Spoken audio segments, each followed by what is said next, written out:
అప్పుల బాధలు వెంటాడుతున్నాయా? అయితే 6 జేవిఆర్ వారి జాతిరత్నాలు ధరించండి. హాయ్, వెల్కమ్ టు మనం టీవీ. నేను మీ మనోజ్. ఏపీ అసెంబ్లీ సమావేశాలు ఈ నెల 18 నుంచి ప్రారంభమయ్యాయి.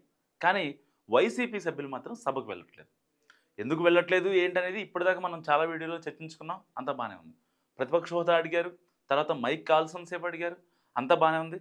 కానీ ఇప్పుడు వైసీపీ ఎమ్మెల్యేలు ఎవరైతే ఉన్నారో 11 మంది, సో జగన్తో పాటుగా 5గురు రెడ్డి సామాజిక వర్గపు ఎమ్మెల్యేలు, వీళ్ళంతా సీనియర్లు.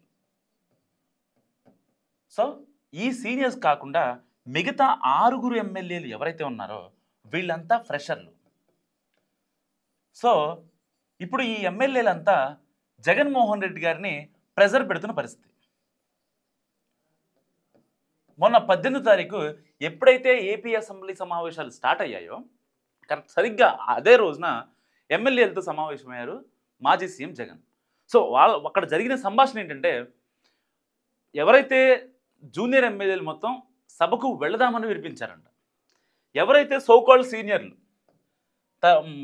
ఈ కొమ్ములు తిరిగిన మునగాళ్ళు ఉంటారు కదా దీంట్లో, సో వాళ్ళంతా లైక్ పెద్దిరెడ్డి రామచంద్రారెడ్డి గారు, ఇలాంటి వాళ్ళు వద్దు, మనకి వెళ్ళినా సరే ఇబ్బంది అవుతుంది, మనం లోపలికి వెళ్తే మెడికల్ కాలేజ్ గురించి అడుగుతారు, లిక్కర్ స్కామ్ గురించి మాట్లాడతారు, ఆడుదాం ఆంధ్ర స్కామ్ గురించి మాట్లాడతారు, గతంలో వైసీపీ ఎమ్మెల్యేలు ఎవరైతే ఆ స్కామ్లు ఉన్నాయో ప్రతిదానికి స్కామ్ గురించి మాట్లాడతారు, వద్దని చెప్పారు పెద్దిరెడ్డి గారు.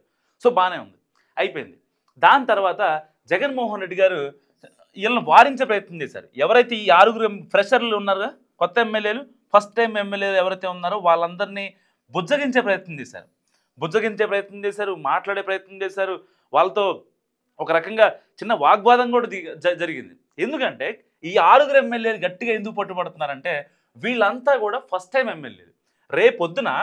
రేపొద్దున వాళ్ళకి వైసీపీ నుంచి టికెట్ వచ్చిందా లేదా పక్కన పెట్టండి, వాళ్ళు గెలిచారు కాబట్టి ప్రజల చేత ప్రజల కొరకు ఎన్నిక కాబడ్డారు కాబట్టి వాళ్ళు రేపొద్దున అసెంబ్లీలో వెళ్ళి మాట్లాడాలి.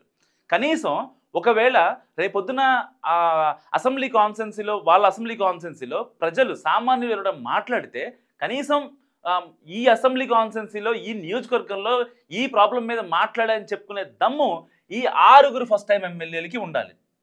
ఇప్పుడు పార్టీని చూసి ఓటేది కదా, పార్టీని చూసి ఓటేసిన తర్వాత చాలా అంటే చాలా తక్కువ. కేవలం మనిషిని ఆయన వ్యక్తిగతంగా చూసే సందర్భాలే ఎక్కువ.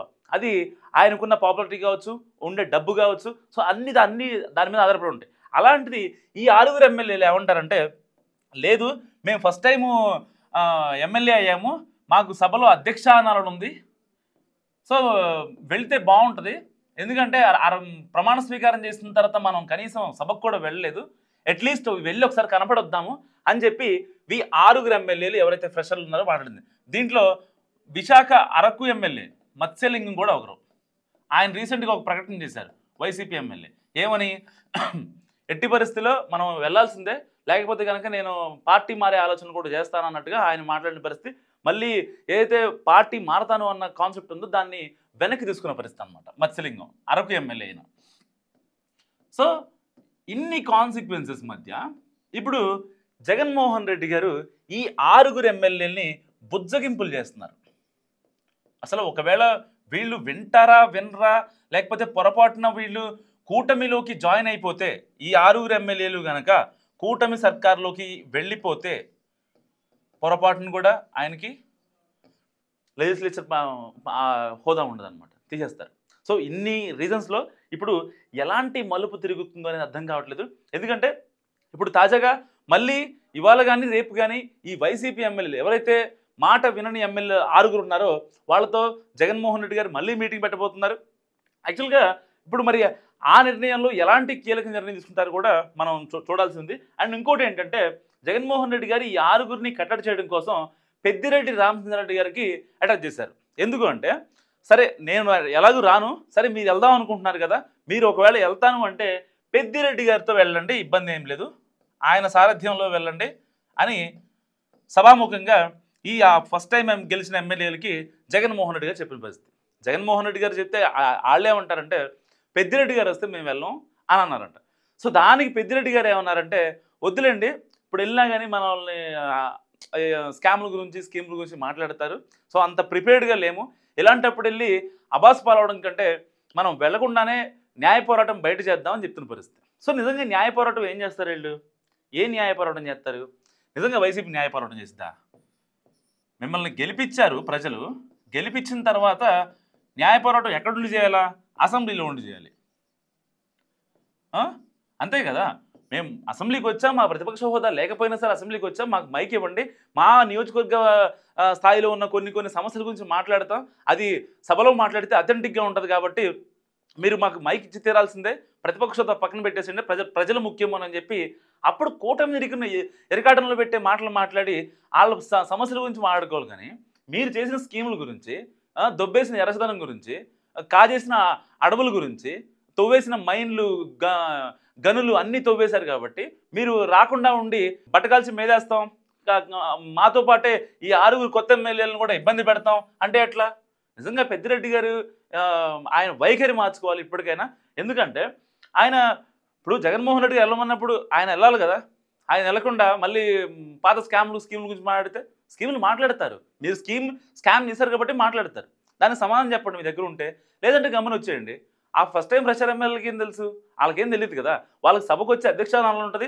రేపొద్దున రాజకీయంగా ఎలా మనం బలపడాలి, అవ్వక ఎమ్మెల్యే అయ్యాం, పార్టీ వచ్చింది అనుకోని చెప్పి వైసీపీ నుంచి టికెట్ వచ్చింది, ఎమ్మెల్యే అయ్యాం, సో సభలోకి వెళ్ళి మాట్లాడాలి, ప్రజా సమస్యల గురించి చర్చించాలి, రేపొద్దున మనకి మనుగడ ఉండదు అని చెప్పి వాళ్ళ ఆలోచన కరెక్టా?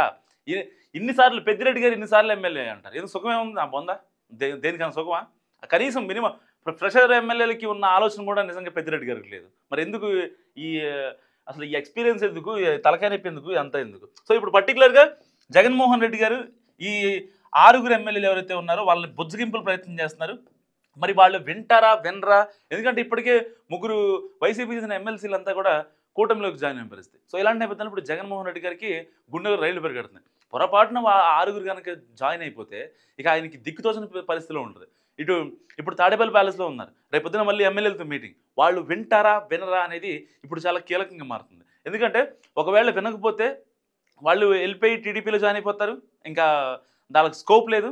సో అప్పుడు వైసీపీ చాలా ఎరకటంలో పడింది, రాజకీయంగా ఒక సంకట పరిస్థితి ఏర్పడుతుంది. నిజం, దీంట్లో ఏమాత్రం సందేహం లేదు. సో అప్పుడు ఇక బెంగళూరు యలహంక ప్యాలెస్, హైదరాబాద్ వచ్చి ఇక జగన్మోహన్ రెడ్డి గారు పడుకోవాల్సిన పరిస్థితి తప్ప ప్రజాక్షేత్రంలో ఉండి ప్రజలతో మాట్లాడదాం, ప్రజలతో మమేకం అవుదాం, లేకపోతే వాళ్ళకి ఏదో ఒకటి ఇంకో కల్లిబుల్లి కబుర్లు చెప్దామంటే నిజంగా వినే పరిస్థితులు అయితే ఎవరు లేరు. చాలామంది న్యూట్రల్ ఫ్యాన్స్ ఎవరైతే ఉంటారో, ఇటు వైసీపీ కావచ్చు కూటమి కావచ్చు పక్కన పెట్టండి, న్యూట్రల్ ఫ్యాన్ బేస్లో రీసెంట్గా ఒక సర్వే జరిగింది, టైమ్స్ సంథింగ్, అది నేషనల్ సర్వే కాదు, రీజనల్ సర్వేనే. సో ఆ సర్వే చెప్పింది ఏంటో తెలుసా? దాంట్లో 100 మందిని అడిగితే జగన్మోహన్ రెడ్డి గారు అసెంబ్లీకి వెళ్ళాలా వద్దని చెప్పి దాదాపు 85% పీపుల్ జగన్మోహన్ రెడ్డి గారు వైసీపీకి వెళ్ళాలి, ఏ ప్రతిపక్ష హోదా ఇస్తే ఎందుకు వెళ్ళరు, ప్రతిపక్ష హోదా ఇస్తేనే వెళ్తారా లేదంటే వెళ్ళరా, మైక్ ఇస్తేనే వెళ్తారా లేదంటే వెళ్ళరా, మిమ్మల్ని గెలిపించిన ప్రజలకి ఏం సమాధానం చెప్తారు రేపొద్దున 2029 ఎన్నికలు, లేకపోతే స్థానిక సంస్థల ఎన్నికలు, ఇంకోటి ఉంటే మీరు కనీసం వాళ్ళతో మాట్లాడాలి కదా, మమేకం అవ్వాలి కదా ప్రజలతో. అప్పుడు ప్రజల నుంచే ఎదురయ్యే క్వశ్చన్లకు మీరు ఏ విధంగా సమాధానం చెప్తారంటూ దుమ్ము దులిపిన పరిస్థితి సామాన్యులు. సో ఇది నేను చెప్పే సర్వేను, ఇంకోళ్ళు చెప్పే సర్వేను, ఎగ్జాక్ట్ నాకు గుర్తులేదు, అందుకే నేను పేరు మెన్షన్ చేయలేకపోయా, సారీ. సో ఇప్పుడు 6 ఎమ్మెల్యేలు ఎవరైతే ఉన్నారో వాళ్ళ మీదే ఇప్పుడు గేమ్ నడుస్తుంది. సో ఇప్పుడు మరి ఆ గేమ్ ఎంతవరకు వెళ్తుంది ఏంటనేది కూడా నిజంగా వేచి చూడాల్సిన పరిస్థితి. సో ఇప్పుడు జగన్మోహన్ రెడ్డి గారు నిజంగా గుండెలో రైళ్లు పరిగెడుతున్నాయి. ఒకవేళ పొరపాటున కనుక 6 ఎమ్మెల్యేలు బయటకు వచ్చేస్తానంటే మాత్రం నిజంగా టెక్నికల్గా ఏం చేయలేని పరిస్థితి. సో మండలిలో మాత్రం యథావిధిగా కొనసాగుతుంది. బొత్స సత్యనారాయణ ఉన్నారు, మంచిగా లీడ్ చేస్తున్నారు, మాట్లాడుతున్నారు, దండాలు పెడుతున్నారు, దశకాలు పెడుతున్నారు, అంతా బాగానే ఉంది. కానీ కట్ చేస్తే అసెంబ్లీ విషయంలోనే ఇప్పుడు ఒక చేదు నిజం అనమాట వైసీపీకి, నిజం చెప్తున్నా. ఎందుకంటే ఒక రకంగా న్యాయ పోరాటం అని చెప్పి బయట చేసినా సరే రేపొద్దున ఈవెన్ వైసీపీ వాళ్ళు కూడా వస్తారో రారో పరిస్థితి. ఎందుకంటే సామాన్యులందరికీ జగన్ స్ట్రాటజీ ఇంకా వైసీపీ స్ట్రాటజీ మొత్తం అర్థమైపోయింది. సో ఇలాంటి నేపథ్యంలో అసలు ఏ విధంగా వైసీపీ ముందుకు వెళ్తుంది, నెక్స్ట్ స్ట్రాటజీ ఏంటి, మరి సజ్జల రామకృష్ణారెడ్డి గారు స్పీచ్ ఏం రాస్తారు? నిజంగా వైసీపీ ఎమ్మెల్యేల విషయంలో సజ్జల రామకృష్ణారెడ్డి చాలా కీలక పాత్ర పోషిస్తున్నారని చెప్పాలి. ఎందుకు ఆ మాట అంటున్నానంటే ఆయన పర్టికులర్గా ఈ న్యాయ పోరాటం అని పెట్టిన కాన్సెప్ట్ ఆయనే, సజ్జల రామకృష్ణారెడ్డి గారు. ఆయన ఏమంటారంట, మనం లోపలికి వెళ్ళినా అనవసరం, ఇబ్బంది ఏం లేదు. సో 11 మంది ఒకవేళ టెక్నికల్గా ఏమన్నా ఇబ్బంది అయ్యి రేపొద్దున పార్టీకి సస్పెన్షన్ సంథింగ్ ఏదన్నా జరిగినా సరే దాన్ని మనం ప్రజాక్షేత్రంలో ఎదుర్కొందామని చెప్తారంట. ఎక్కడ ప్రజాక్షేత్రం ఎక్కడ ఉంది? ప్రజాక్షేత్రం ఎక్కడ ఉంది అసలు? మన సజ్జల రామకృష్ణారెడ్డి గారు, మీరు ఒక సర్పంచ్గా, ఒక కార్పొరేటర్గా మీరు గెలవని పరిస్థితి. అలాంటి మీరు గెలిచిన వాళ్ళని అసెంబ్లీకి వెళ్ళండి అని చెప్పి ఒక సీనియర్ జర్నలిస్ట్గా మీరు చెప్పాల్సింది పోయి కనీసం వాళ్ళకి ఎడ్యుకేషన్ ఇవ్వకుండా మీరు వాళ్ళ జీవితాన్ని వాళ్ళ రాజకీయ భవిష్యత్తును హరించేస్తానంటే అది ఎంతవరకు కరెక్ట్ ఒకసారి ఆలోచించండి. సో మరి జగన్మోహన్ రెడ్డి గారు బుజ్జగిస్తే వీళ్ళు ఎవరైతే 6 కొత్త మంది ఎమ్మెల్యేలు ఉన్నారో కొత్త ఎమ్మెల్యేలు వాళ్ళు మాట వింటారా వినరా? మీరేమనుకుంటున్నారో మస్తు కామెంట్ చేయండి. చూస్తూనే ఉండండి మనం టీవీ.